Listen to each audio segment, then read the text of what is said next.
Welcome to the FAQ Monday. I am your host, Fluff. I don't know why I wanted to talk like that. Sometimes talking in voices is fun, but people around you suffer. At least when I talk in voices. I mean, you know what? Maybe I'm gonna talk in random voices because I want to talk in random voices. Feels kind of like a day for that. It's windy, it's rainy out in Seattle, go figure. Episode 274. You know what? Let's get on with this, shall we? First question. Thoughts on Electrical Guitar Company. I'm a huge fan of Electrical Guitar Company. If you're not familiar with Electrical Guitar Company, they make the like the chrome-bodied aluminum guitars. You know, most of their guitars they make have some element of aluminum. They're kind of a tribute, modern take on the old Travis Bean guitars. Really, really cool. I actually hit them up about building me an RD many years ago. They wanted like $4,000 or $5,000 for it. I was like, just like that. And I typed it out like that. I was like, okay, read this as if I were Popeye. I've had way too much coffee. I'm a noob with home recording and want to learn how to program virtual drums. I'm cool with purchasing the software, but don't want to overbuy for my initial foray. Recommendations? As far as MIDI drums go, it's one of those things, it's like skateboarding. You just gotta do it and take your licks and fall down and screw up and just be slow at it a lot before you get better. However, I would start out with something like Toontrack's Easy Drummer because it's not gonna require contact, and jumping from Easy Drummer to Get Good Drums, Superior Drummer 3, Slate Drums is an easier transition than drumming with a less drum software, in my opinion. Easy Drummer isn't just called, it's not just a clever name. It actually makes things a lot easier to learn. There's courses. I've done a few videos. I have the mixer's guide or the recording guide that I did with URM where I go over programming MIDI drums. That's like $40. But if you don't want to pay for it, there are plenty of videos here, right here on the old YouTubes that can definitely help you out. But you know, there's different ways to do it. Everyone is different. I prefer plotting out. It's just faster. Even with super, super pro dudes like Nick Pierce from Unearth, who is a drummer and also a pro MIDI drum dude, he plots faster than he can actually play the stuff like on like a keyboard or something. So there's many ways to do it, but just start doing it, I think, is the best way to start learning it. And you won't be overbuying if you pay for something like a Toontrack Easy Drummer. It's like $150 or something like that. And if it's on sale, it's like $100. November's coming up, so that's Metal Month. So there might be stuff coming out. So I'm gonna do this, even though I don't know what's coming out for Metal Month on Toontrack. But still, yeah, start with like Easy Drummer. Can you make 10-inch speakers work for metal? No, you can't. Not for high gain stuff, no. Clean stuff, yes, absolutely. They're punchy and they got a lot of attack, good mid-range, but I've never really liked 10-inch stuff for metal. There's a reason why you don't see anyone using 10-inch speakers for high gain guitar tones. But try it. I think you would hate it. What's your favorite album you've worked on? I mean, I've worked on the Dragged Under records. Ones that I've personally like done for other bands, I would have to say the newest Head Honcho here from Seattle and the Phantom Racer record that I did. Phantom, both of those bands are from here. I love them. They're punk bands. I tracked and engineered all of the vocals for the Head Honcho album, and I reamped all the guitar tones. I did not mix it, but I had a lot to do with it, and it sounds like this.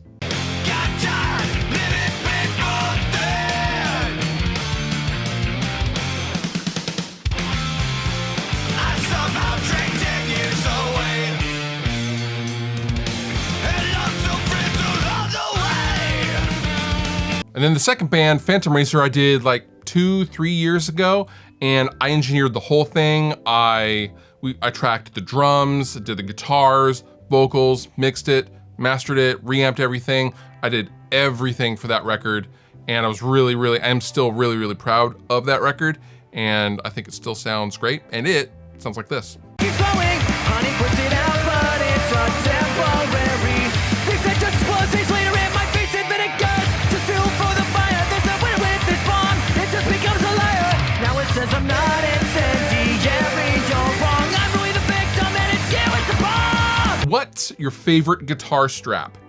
My favorite guitar strap has been the same one I've used since I was 15, is the DiMarzio clip lock. I'm not associated with DiMarzio. I just found that when I was younger doing, hardcore punk shows and jumping into crowds and stuff, that was the only strap that didn't pull out of my guitar.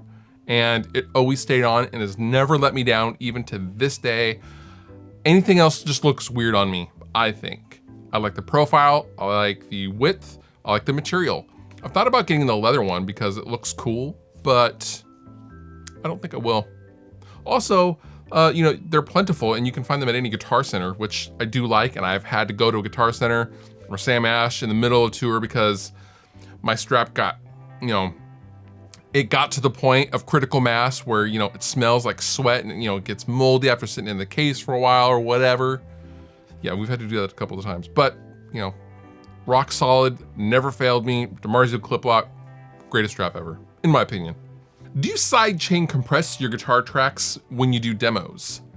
Demos or not, I don't generally sidechain my guitars with anything. In fact, I'll usually sidechain something like the bass to the kick drum. But typically in my mixes that I don't do a ton of sidechaining. If it's something, creative or something like that, like with a vocal and something needs to pop out, maybe, yes. But generally speaking, no, I don't sidechain anything to the guitars or sidechain the guitars to anything. What are your computer specs? My computer, so I recently got a Mac Pro, and haters in the comments, I see you.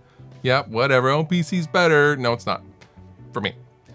Anyway, I have a brand new Mac Pro. Tower, has 192 gigs of RAM, and it's a 16 core, and it has a Vega 2 video card in it. And I'll probably put the specs up right here, I imagine, but it's a beast and it doesn't care about nothing that I do anymore, because I recently filmed a course that will be coming out on social media mixing, like mixing for social media content stuff. It's like a how to mix thing that I'm doing with Warren Hewart. And I don't even know if I'm supposed to talk about it right now, but I'm going to anyway. And I was doing that on my old trash can Mac Pro, and it just couldn't even get out of its own way when I was like rendering these long, huge files, and it was crashing. And I was just having a lot of problems when I started doing really long format videos. It was time to upgrade. It was tired, it's 2013, but yeah, Mac Pro, Tower, I got one. What is something musically, i.e. playing, genre, gear, etc., that you had an absolute for sure opinion on that you later changed your mind on? Like something you hated or thought was bad, but it ended up actually pretty good. The thing that comes to mind is the thing I talked about last Monday, Marshalls. I have two Marshalls right over here. I have a Plexi, a 1959 hand-wired Plexi, and I have a Silver Jubilee. And I purchased both of these amplifiers. Now, for a long time, I considered Marshalls to be more or less bro amps, like bar band, dad, Coors Light amps. And as judgmental as that sounds, I think that stems from me having an amp burn out when I was 16 years old and a brand new Marshall amp, and Marshall refusing to fix it because they were having those problems with lots of them. Sorry, kid, is what they told me. So I was out of an amp for like 2 months and it was horrible. And I swore to never, ever play Marshalls. One day, I'm gonna be able to afford whatever I want and I will not play Marshalls. Fast forward 25 years later and buying Marshalls. But no, the thing I've learned is opinions that you form when, opinions that you form 20 years ago may not be valid now. And I'm also realizing that maybe a lot of the amps that I had from Marshall in the past, like a JCM 900, for example. I think maybe something was wrong with that amp. And I didn't realize it was broken or something. So, you know what? You never know. Always keep an open mind. But yeah, good example of that, Marshalls. Hey Fluff, saw you were using Studio One for a bit, but now you're back in Logic. Wondering what prompted you to switch back to Logic. Cheers. A few things. I do still enjoy Studio One, and I saw that recently came out with 5. I have not tried it. If I went to PC, God forbid if I ever had to go to PC, I would definitely jump to Studio One 5. But honestly, Studio One 4, which is the last one I used, it did almost all of the things that I liked. However, push come to shove, when I had to do screen capped content, like if I was in the project shooting a video and I had my screen cap software going, no matter what screen cap software, it would go horribly out of sync, and it would cause all sorts of problems. And then it would do things like certain buttons literally just would not work. I couldn't bring up a plugin menu if my screen cap software was running. Now, I don't know if that was my now old computer or what, but what I do know is that everything worked fine for many years in Logic and didn't in Studio One. And you know, tech support could never figure it out. I could never figure it out, so I just went back to Logic. Also, all the members of Dragged Under use Logic. And when we're writing and demoing stuff like we constantly are, it's just easier to share one single project and stay in Logic than be the odd guy that doesn't use Logic anymore. So yeah, it's just easier to stay in Logic. I love Logic. What do you think will be the future of music after COVID? That is a great question. My band asks ourselves that all of the time. I think COVID will level out the playing field a lot for bands that are looking to tour again. I think a lot of huge bands won't financially be able to make it touring, at least initially, that initial vacuum that's gonna happen when touring does resume, because everyone's gonna try to recoup the cost of everything. So for example, bands are gonna get a fraction of what they're used to making to play shows. And I'm talking about like bigger bands that are playing, 1,200 cap rooms, Kill Switch Engage level bands, for example. I'm just using them as a size comparison. But bands like that will be making far less, whereas a band like Dragged Under, my band, we don't only do the band, because you're watching my channel right now. Like, we have other avenues of income, so we can afford to take that financial hit when we get opportunities like to, go over to Europe, which we will be doing next summer, for example, because we can financially take less and take that opportunity, that same opportunity that a bigger band couldn't afford to take. So I think that's the effect that it will have immediately for the music business as a whole post-COVID. I think it will push technology forward as far as live streaming and things like that, and I'm excited to see where it goes. Ultimately, I think this will be looked at as a huge bump in the road. Like anything else, we will adapt and overcome. I promise. Do you still go digging inside the amps and modify them, or no more time for that? I've read plenty of the Mesa blogs with your contributions. No, I don't really have time for that anymore. So back in the day when I was on the boogie board, I used to open up and mod my rectifiers and poke around and do all sorts of bias related stuff and presence knob stuff and parallel loop stuff. I was kind of fearless at the time, but I was also pretty bored. I am definitely not bored anymore, and I am very busy, so I don't have time to mod stuff. But I would love to, I don't want to really mod the Marshalls, but I would love to build a Plexi clone and then mod that, or try mods on that and have a modding platform for an amplifier. I think that would be kind of cool. Maybe I'll do that in the future when I have more time, but yeah, no more time to mod amps like I used to. What's the highest note you've ever played?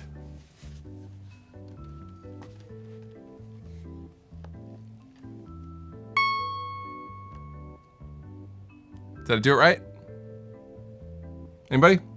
What advice do you have for a musician that has never released music before? I'm working on a solo album and have never put my music out there before. I mean, you have to start somewhere. It's not a matter of making good choices to get to the network. You need to build your network, right? So you need to start the Instagram page. If your goal is to get your music out there, you need to start, all the social media stuff, the Facebook page, the Instagram page, probably not the Twitter because Twitter's a dumpster fire, but starting the applicable platforms so people can access your music should they want to. You basically have to build a structure and make everything available in the event that anyone wants to go and see your product, your music. Beyond that, promoting things, learning how to submit for Spotify playlists ahead of time is a very, very good way to get your music out there and exposed and get on playlists and stuff like that. So utilizing those tools, which are totally free. Also, word of mouth is a powerful thing. If you have a good product, word of mouth is gonna get around pretty quickly. Take, for example, my band. When we put out Here for War, our very first thing ever, we had nothing. And it was just word of mouth, and the song is great. And then we followed that up with Hypochondria. Hypochondria is still our biggest song to date. And that set the world on fire. And here we are a year and a half, 2 years later. But you have to start somewhere. So persevere, make good content around your release, around your music. Have a good, interesting video. Now, obviously, I don't know what kind of music you're doing, instrumental, vocal driven, pop, metal, whatever. I don't know any of those things about your music. However, the things that I've talked about are pretty universal. It doesn't really matter the genre or type of music. Prepare, be patient, and get ready to push it a lot. Fluff, did you ever suffer a hand injury, tendonitis, carpal tunnel syndrome, or something like that?